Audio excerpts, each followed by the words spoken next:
इस वीडियो को लाइक करें, हमारे चैनल को सब्सक्राइब कर बेल आइकन। हेलो गाइस, स्वागत है आपका हमारे यूट्यूब चैनल जी के पॉइंट पर। हम भारत का भूगोल पढ़ रहे थे।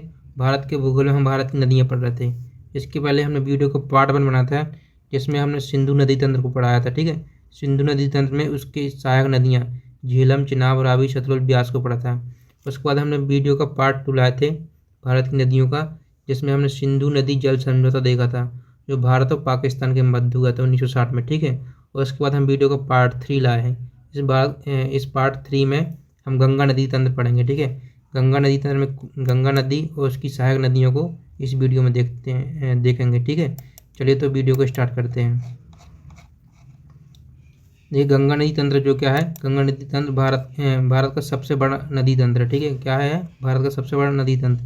देखिए यहाँ लिखा है भारत का सबसे महत्वपूर्ण और सबसे बड़ा नदी तंत्र है। क्या है, भारत का सबसे बड़ा नदी तंत्र। ठीक है, और इस जो देश के लगभग 25% भूभाग पर फैला है। कितने परसेंट भूभाग पर?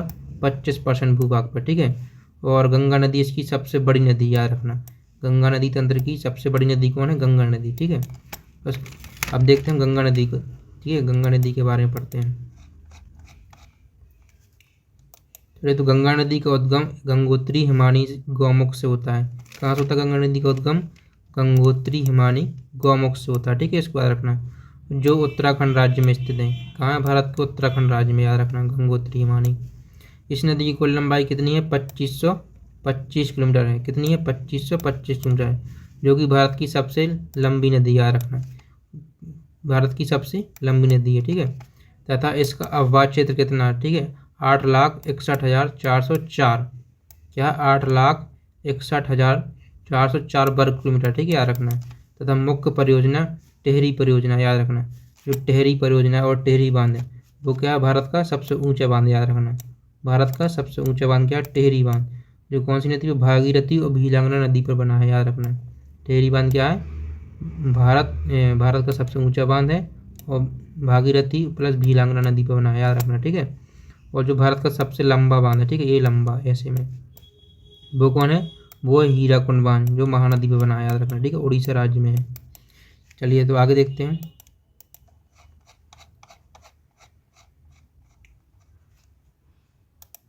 देवप्रयाग नामक स्थान पर अलकनंदा और भागीरथी नदी मिलते हैं। कहाँ मिलते हैं?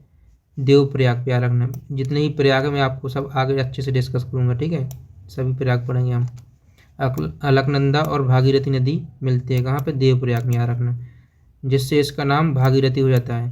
तभी इसका नाम क्या पड़ता है? भागीरथी। ठीक है, अलकनंदा और भागीरथी के मिलने से। ठीक है, देवप्रयाग में। हरिद्वार के पास मैदान में प्रवेश करती है। गंगा नदी का कहाँ मैदान में प्रवेश करती है? हरिद्वार के पास, याद रखना। ये क्वेश्चन में एक बार आ चुका है कि गंगा नदी मैदान में कहाँ प्रवेश करती है? वो हरिद्वार के पास। ठीक है, याद रखना। उत्तर प्रदेश, बिहार, पश्चिम बंगाल में बहते हुए बांग्लादेश में प्रवेश करती है। कौन कौन से राज्य से जाती है? उत्तर प्रदेश, बिहार, पश्चिम बंगाल। ठीक है, याद रखना। और फिर उसके बाद जाती है बांग्लादेश में, और जाती है जो है जमुना से मिल जाती है। क्या? बांग्लादेश में किससे? जमुना से मिलती है, याद रखना। तथा जमुना और गंगा की संयुक्त धारा को मेघना बोलते हैं। क्या बोलते हैं? जो गंगा और जमुना, इन दोनों की संयुक्त धारा को क्या बोलते हैं? मेघना, याद रखना, मोस्ट इम्पोर्टेंट। ठीक है, आगे देखते हैं। और इसको बांग्लादेश में पद्मा बोलते हैं। क्या बोलते हैं? बांग्लादेश में पद्मा बोलते हैं, याद रखना। जमुना और गंगा की संयुक्त धारा को मेघना बोलते हैं, और उसके बाद इसको जब बांग्लादेश में पहुंचती है उसको क्या बोलते हैं? पद्मा। ठीक है, याद रखना। और यह बंगाल की खाड़ी में गिर जाती है। ठीक है, बंगाल की खाड़ी में इसका समागम होता है, याद रखना। गंगा नदी की प्रमुख सहायक नदियां दाहिनी तरफ से, अब इसकी दाहिनी तरफ से जो नदियां सहायक है वो देखिए कौन कौन सी। ठीक है, यमुना, टोंस, सोन, कर्मनासा नदी। ये कौन कौन कौन है? यमुना, टोंस, सोन, कर्मनासा और पुनपुन नदी, और फाल्गु नदी और दामोदर नदी। ये क्या है? दाहिनी तरफ से, याद रखना। गंगा नदी की दाहिनी तरफ से सहायक नदियाँ। ठीक है, अब हम बाएं तरफ से देखेंगे कौन कौन सी नदियाँ इसकी सहायक। ठीक है, गंगा नदी की बाएं तरफ से सहायक नदियाँ रामगंगा, कौन कौन है? रामगंगा, गोमती नदी, काली, शारदा नदी, घाघरा नदी, गंडक नदी, कोसी नदी और महानदी। ठीक है, कौन कौन सी है बाएं तरफ से सहायक नदियाँ? रामगंगा, गोमती नदी, काली नदी, इसको शारदा नदी बोलते हैं, ठीक है। घाघरा नदी, गंडक नदी और कोसी नदी और महानदी, ये क्या है, बाईं तरफ सहायक नदियाँ हैं। इन सबको हम आगे डिस्कस करेंगे, ठीक है। हम देखते हैं कि गंगा नदी पर कौन कौन से प्रयाग स्थित है, ठीक है। उन प्रयाग को डिस्कस करते हैं। गंगा नदी पर जो प्रयाग है उनको हम क्रम से देखेंगे, ठीक है, ऊपर से नीचे की ओर। यहाँ से गंगा नदी निकली, जैसे मान लीजिए गंगा नदी निकली है, ठीक है, तो वहाँ से ये ऊपर हो गया, ऊपर से ऐसे नीचे की ओर डिस्कस करेंगे, ठीक है। तो सबसे पहले है क्या है, विष्णु प्रयाग। क्या है विष्णु प्रयाग? ये धौली गंगा और अलकनंदा से मिलकर बनता है, यानी कि जहाँ से धौली गंगा निकलती है और अलकनंदा आती है, इन दोनों के जहाँ मिलन होता है वहाँ क्या है, वहाँ विष्णु प्रयाग है, ठीक है। इसको याद रखना। आगे देखते हैं। आगे कर्णप्रयाग। कर्णप्रयाग कैसे बनता है? यह पिंडार नदी और अलकनंदा नदी से मिलकर बनता है, यानी कि ये पिंडार नदी आ रही है और ये अलकनंदा नदी आ रही है, जहाँ पर ये दोनों मिलती हैं वहाँ पर क्या बनता है, कर्णप्रयाग। इसको याद रखना, ठीक है। उसके बाद रुद्रप्रयाग। ये मंदाकिनी और अलकनंदा नदी के मिलने से बनता है, यानी कि मंदाकिनी नदी और अलकनंदा नदी जहाँ दोनों मिलती हैं वहाँ क्या बनता है, रुद्रप्रयाग, ठीक है, याद रखना। कर्णप्रयाग और रुद्रप्रयाग। आगे देखते हैं। इसको मैं आपको चित्र भी दिखाऊंगा, ठीक है। आगे है देवप्रयाग। देवप्रयाग कैसे बनता है इसको देखते हैं। भागीरथी और अलकनंदा नदी के मिलने से बनता है। ये देवप्रयाग कैसे बनता है? भागीरथी नदी आती है और अलकनंदा नदी जहाँ पॉइंट पे दोनों मिलते हैं वहाँ क्या बोलते हैं, देवप्रयाग मिलते हैं, देवप्रयाग बोलते हैं, वहाँ देवप्रयाग बनता है, ठीक है, याद रखना। चलिए इसका मैप देखते हैं कैसा है ये, ठीक है, कहाँ मिलते हैं। तो ये मैप बना है, ठीक है।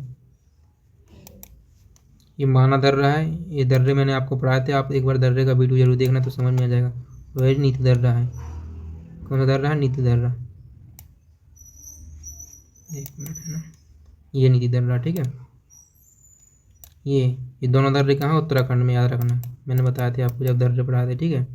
देखिए ये है ना, ये धौली गंगा इधर से, क्या है, ये धौली गंगा यहाँ से निकलती है और अलकनंदा इधर से निकलती है बद्रीनाथ से, ठीक है।